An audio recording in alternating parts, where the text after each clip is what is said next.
Welcome to The Inner Elder, Reflections on What Life Teaches Us, a space for those who seek wisdom not only from books, but from the lived experiences of everyday life.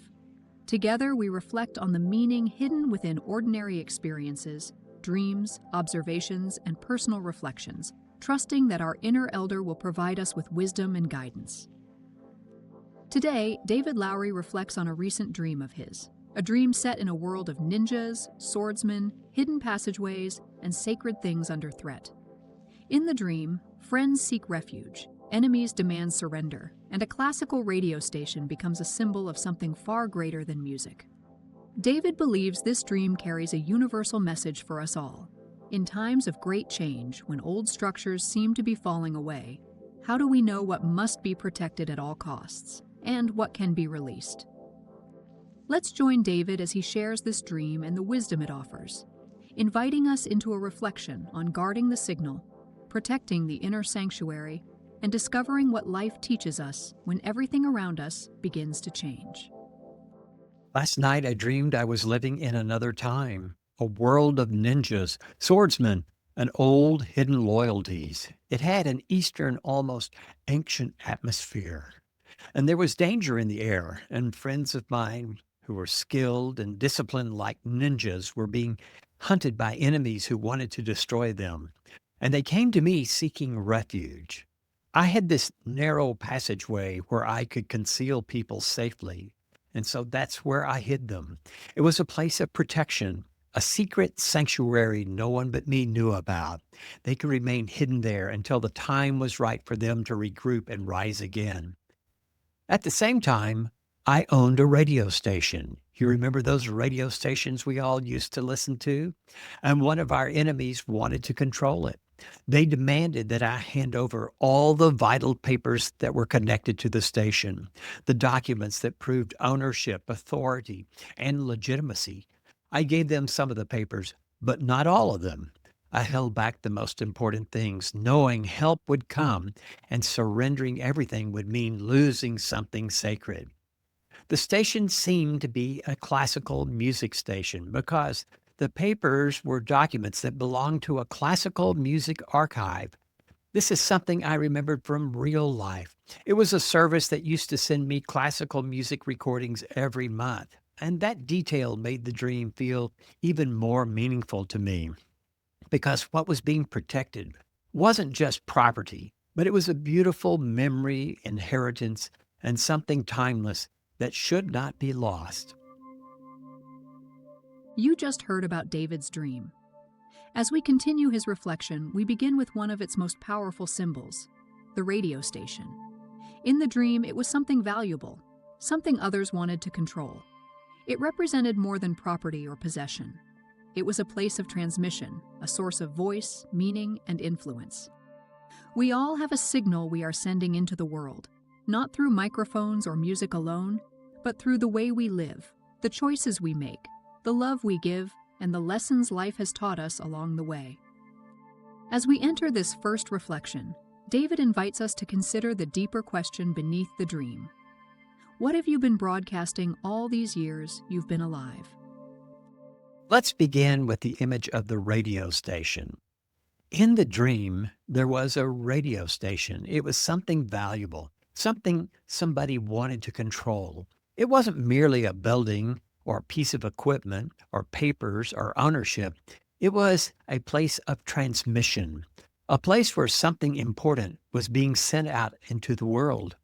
And that's true of us as well, isn't it? We're all broadcasting something. Each life has its own kind of station. We're all broadcasting something all the time through our words, our choices, our kindness, our fears, our courage, our silence, our faith, and even in our suffering. Long before we speak wisdom, we're already transmitting something about who we are and what we're about. The question isn't whether we're sending a message. The question is, what message are we sending? I think a question at this stage of our life is, what message have we been sending all along? What's the signal of your life? Is it your job title? Is it your resume? Is it the roles that you played and thought were so important? Or is it something more important beneath all of that? What have you been here to transmit? What truth has life been trying to teach you? What music has your soul been trying to keep alive? Maybe your transmission has been compassion or resilience, maybe forgiveness. Perhaps it's the quiet dignity of showing up when life becomes difficult. Perhaps it's the courage to begin anew. Perhaps it's the wisdom of learning how to love imperfect people, including yourself. Often we think legacy is something we have to leave behind in the end. But legacy is not only what we leave, it's what we're broadcasting right here, right now. It's the invisible atmosphere we create around us. It's what others feel when they remember your name. It's the story our life tells, even when we're not speaking. And so I ask you again, what has life been teaching you? And what have you been broadcasting? What lessons have come not from theory and not from heartbreak, but from things like raising children, or from losing someone you love, or surviving what you thought might break you? What have you learned from starting over or growing older? Maybe you learned something from failure or a moment of faith. From all of the unexpected roads that life asks you to walk, did you learn something? Because there's wisdom in all of these things. Maybe it's not polished wisdom like you'll read in a book, but it's earned wisdom nonetheless, the kind that doesn't come from books alone, but from living. And perhaps now, in this season of life, the invitation is not simply to gather more knowledge, but to listen for the deeper message beneath it all. Have you learned something that shouldn't be lost? What truth belongs to your children, your family, your friends, your community, not because you preach it, but because you lived it? This is the radio station of your soul. And maybe the work, the sacred work of being an elder at this time in your life is to protect that signal and to keep on broadcasting what's true and to make sure that the music of your life isn't drowned out by the noise of the world. So again, I ask you the question, what are you broadcasting with your life? Not your profession, not your accomplishments, but what is your deepest message? What is your signal? What is the lesson your life has been teaching you all along? This is the wisdom of the inner elder. In David's dream, the enemies demanded something very specific. They wanted the vital papers connected to the radio station. These were the documents of ownership, authority, and legitimacy. They wanted proof. They wanted control. David handed over some of the papers, but not all. He held back what mattered most. And perhaps that is where this dream becomes deeply personal for all of us. Life has a way of asking us to surrender things such as titles, roles, identities, jobs, and even our health. And suddenly we are asked, what truly belongs to me? What is essential? And what was only the wrapping? As we enter this next reflection, David invites us to consider the papers we protect, the sacred things that must never be handed over, and the things we may need to release to become who life is asking us to be. Let's reflect on the vital papers that were in the dream. In the dream, the enemy wanted the documents, the papers that proved the ownership of the radio station. They wanted the authority, the legitimacy, and the right to claim what belonged to me. I gave them some of the papers, but not everything, because something in me knew that not all things should be surrendered. And I think that's true of all of us. As life moves forward, it asks us to let go of many things, sometimes willingly, sometimes painfully. Sometimes we have to let go of job titles, or we retire from professions that really defined who we were at one time. We step away from roles we thought would last forever, and we find that our children no longer need us in the same way. Our churches change, institutions shift, bodies age, and doors close. Identities that once felt permanent begin to loosen in our hands. And in these moments, we're left asking, who am I now? If I'm not the title, who am I? If I'm no longer in the position I once had, who am I? If I'm no longer the role I once played, what remains?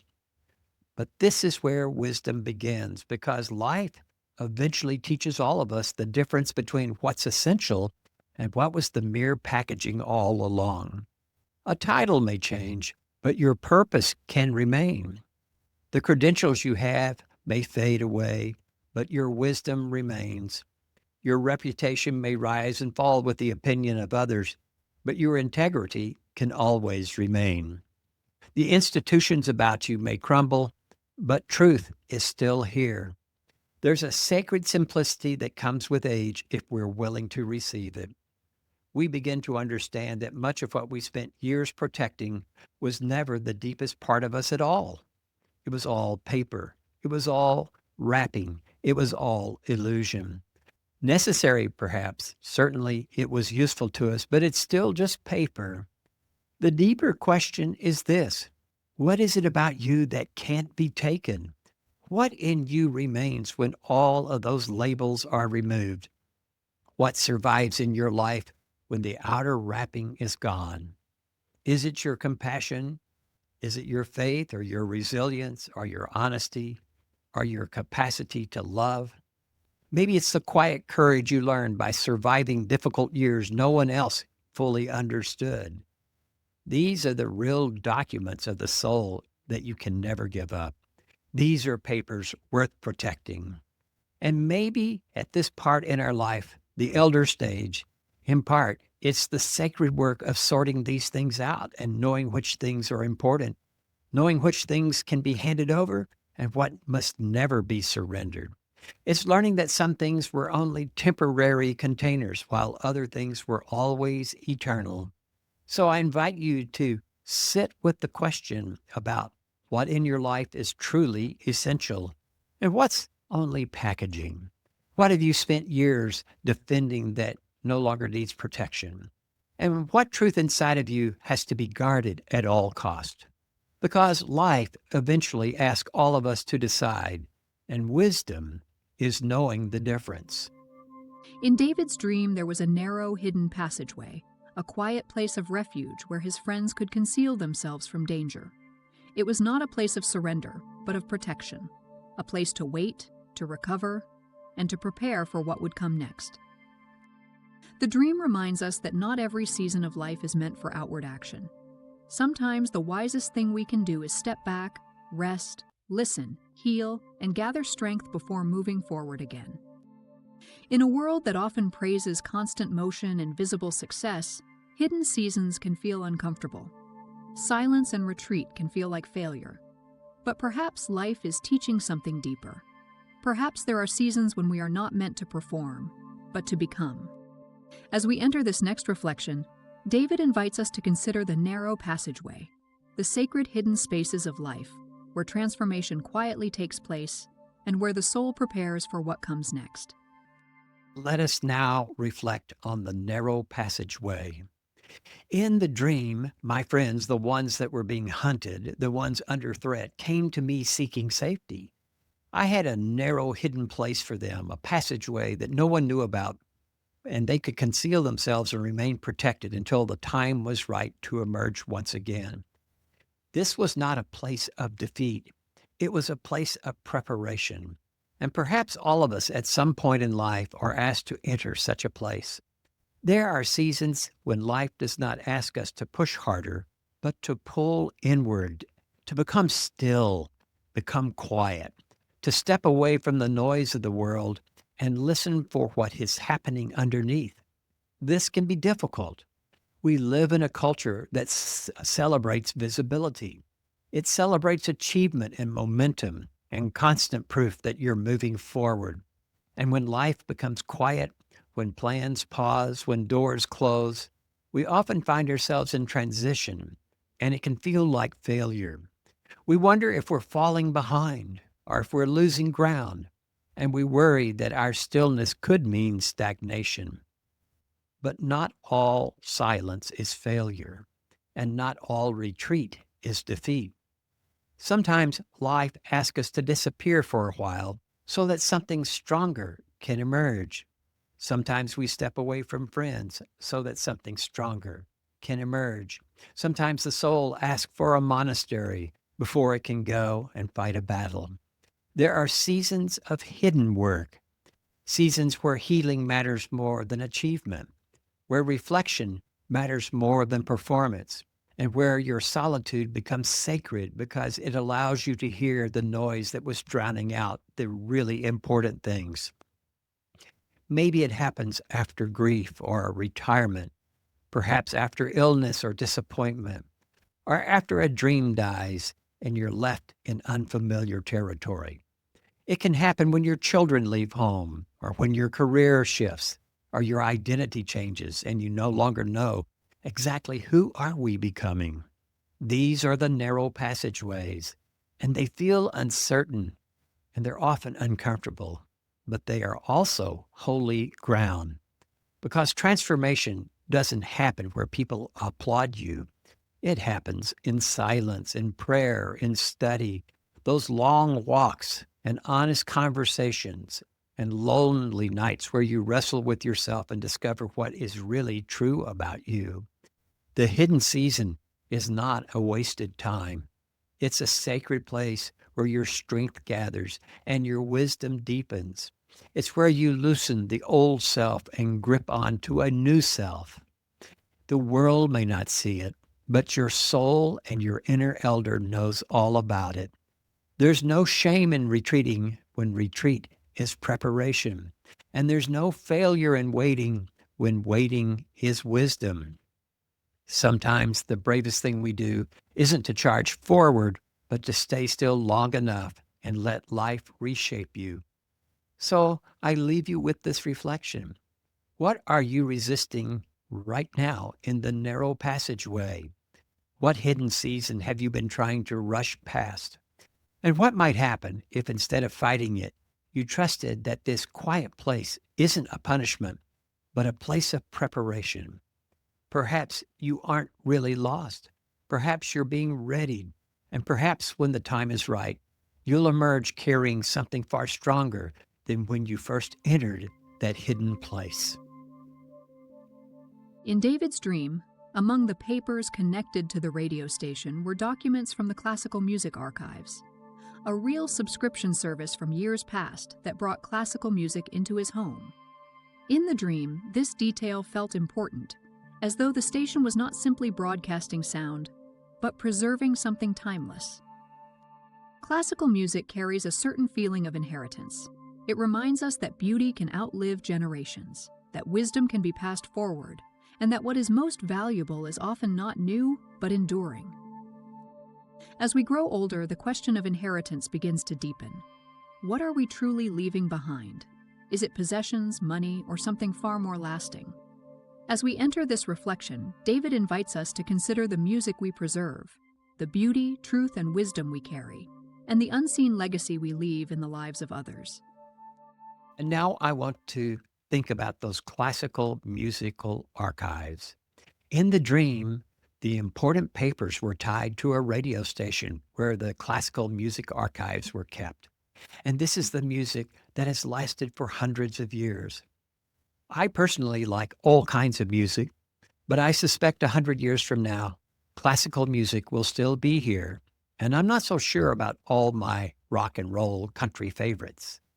It is interesting that what the dreaming mind chose to preserve, and especially, I think that's the deeper message as we move through life, especially in the second half of life, we begin to think about what is worth keeping and what will be the inheritance we pass along.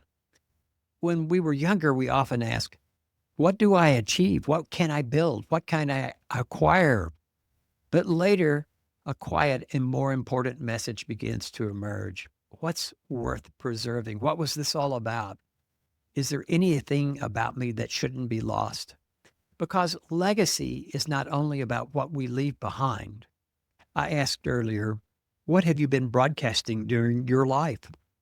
We're always broadcasting something.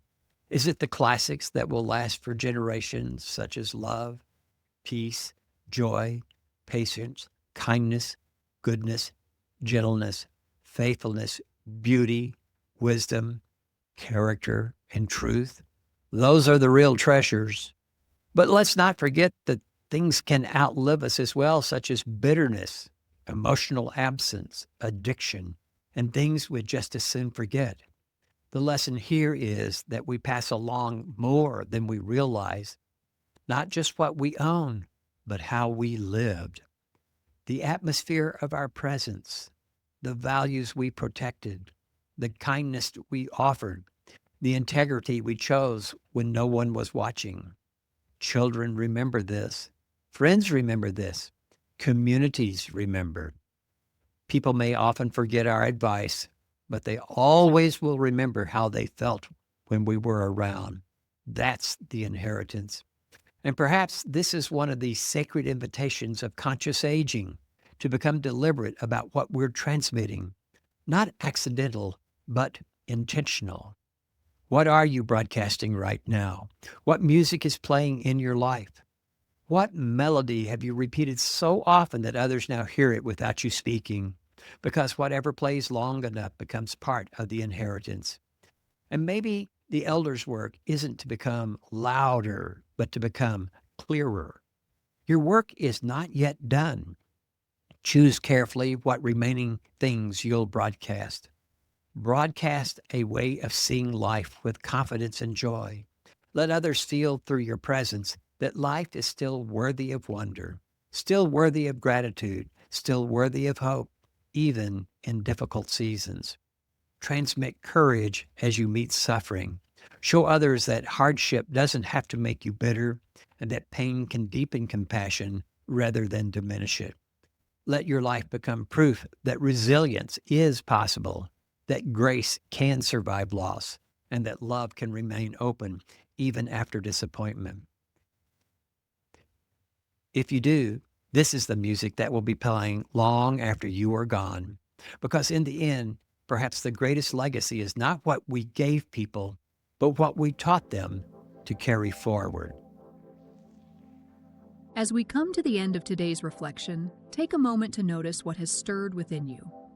Dreams have a way of speaking in symbols, but their wisdom is often simple. Something in us is worth protecting.